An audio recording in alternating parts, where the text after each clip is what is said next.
ఈరోజు రాష్ట్రంలో అవినీతి ఏ రకంగా ఉన్నది అనేది నిన్న ఒక ఉదాహరణ మనకు కనిపించింది.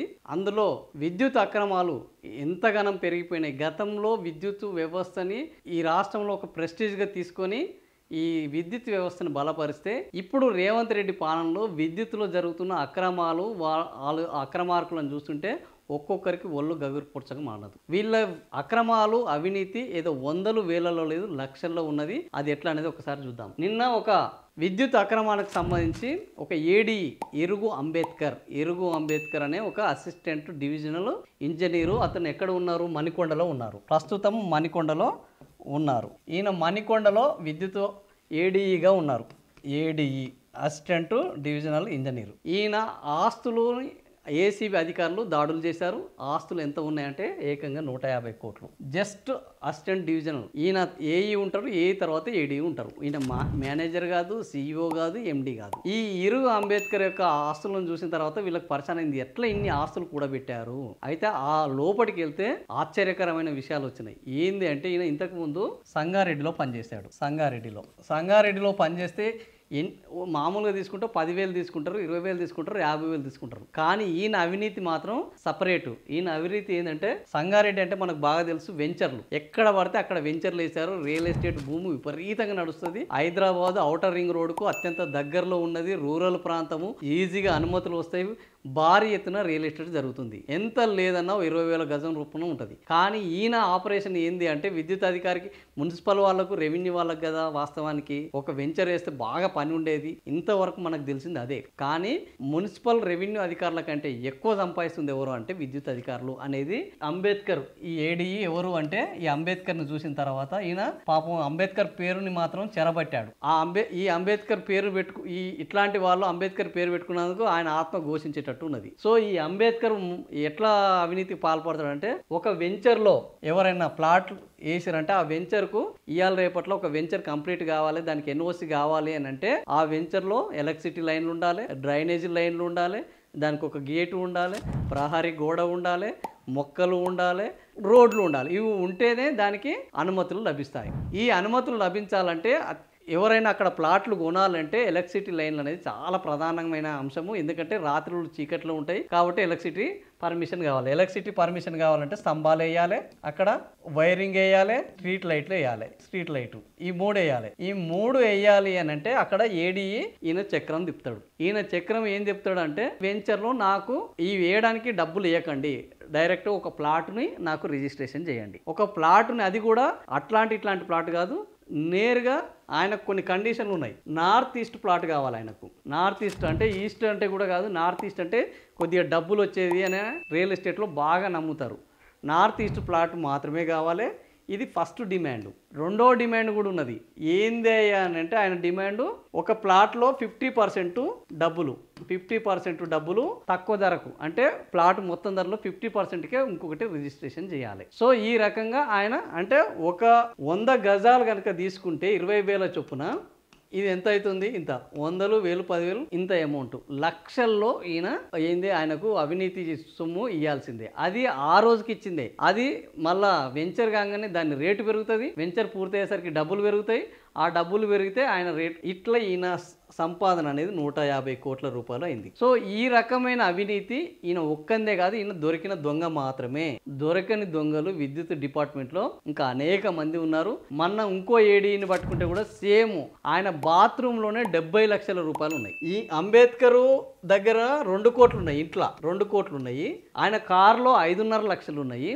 ఆయన బినామీగా ఉన్న ఆయన బాత్రూంలో 70 లక్షలు ఉన్నాయి. సో ఈరోజు విద్యుత్ అక్రమాలు ఎలా ఉన్నాయంటే, ఒక ఇంటికి ఎవరికైనా ఒక ఇంటికి కనెక్షన్ ఇవ్వాలంటే డబ్బులు లేకుండా ఈరోజు విద్యుత్ కనెక్షన్ దొరుకుతుందా? అట్లా ఉన్నది ఎవరన్నా ఉండరంటే చెప్పండి. విద్యుత్ కనెక్షన్ డబ్బులు లేకుండా ఒక అధికారి ఇచ్చిందంటే ఆ అధికారి అంత మంచోడు ఇంకా ఈ ప్రపంచంలో ఎవరు లేడని చెప్పొచ్చు. కానీ ఈ ప్రజాపాలనలో, ఈ అవినీతి లేని పాలనలో మరి అట్లాంటిది, ఆ పాలనలో అవినీతి జరిగింది, అడ్డగోలుగా దోచుకున్నారంటే మరి రేవంత్ రెడ్డి పాలనలో ఏం జరుగుతుందా అంటే ఇట్లా 150 కోట్లు సంపాదించారు. ఈయనకు ఎవరు అని అంటే, ఈయనకు ఈ అంబేద్కర్కు ఈయన లొల్లి ఏందంటే, ఈయనకు డైరెక్ట్గా సీఎంఓ ఆఫీస్ నుంచి వెళ్ళి ఆర్డర్స్ వచ్చినాయి, ఆయన మీద ఏసీబీ దాడులు చేయండి, ఆదాయానికి మించిన ఆస్తులు ఉన్నాయని.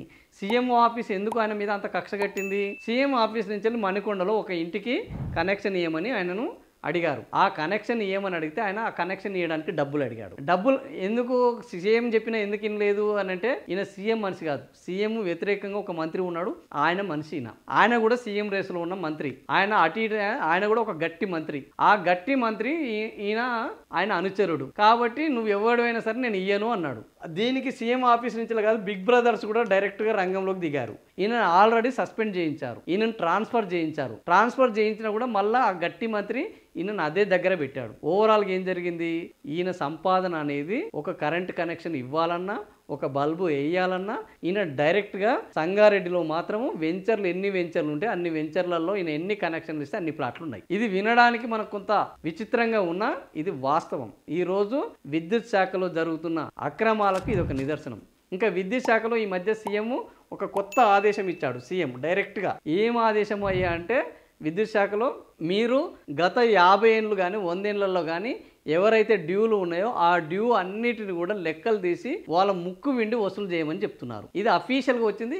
ఇప్పుడు విద్యుత్ శాఖలో ఉన్న అధికారులు అందరూ ఎవరైతే మీటర్లు సరెండర్ చేశారో మీటర్లు తీసుకొని వాటిని ప్రాపర్గా సరెండర్ చేయని వాళ్ళకు లెక్కలేసి డబ్బులు వసూలు చేస్తున్నారు. ఒక 70 ఏళ్ళ కింద ఇటీవల 70 ఏళ్ళ కింద కనెక్షన్ తీసుకున్న ఒక మీటర్కు 18 లక్షలు, ఈరోజు 18 లక్షలు ఫైన్ వేశారు. అసలు ఆ 70 ఏళ్ళ కింద తీసుకున్న ఆయన లేడు, ఆయన కొడుకు లేరు, వాళ్ళ ఇంట్లో ఎవరు ఆ ఊర్లో లేరు. కానీ 18 లక్షలు ఇచ్చినట్టు వాళ్ళ ఊళ్ళో చెప్పితే వాళ్ళ ఊళ్ళో వాళ్ళు ఎక్కడో ఉంటే వాళ్ళకు ఆ నోటీసులను ఫోటో తీసుకుని పంపిస్తే ఇప్పుడు వాళ్ళకి తెలిసింది, అరే అసలు మాకు ఊళ్ళో ఇల్లే లేదు, అక్కడ ఉండడం లేదు, అది ఎప్పుడో వాళ్ళ తాత తీసుకున్న కనెక్షన్కు ఇప్పుడు ఎట్లా వేస్తారు, ఇది ఎట్లా జరిగిందా అని మాట్లాడితే, సార్ మాకు ఏం తెలియదు, ముఖ్యమంత్రి కార్యాలయం నుంచి వెళ్ళి డైరెక్ట్గా ఇట్లాంటి ఒత్తిళ్ళు ఉన్నాయి, డబ్బులను సంపాదించండి.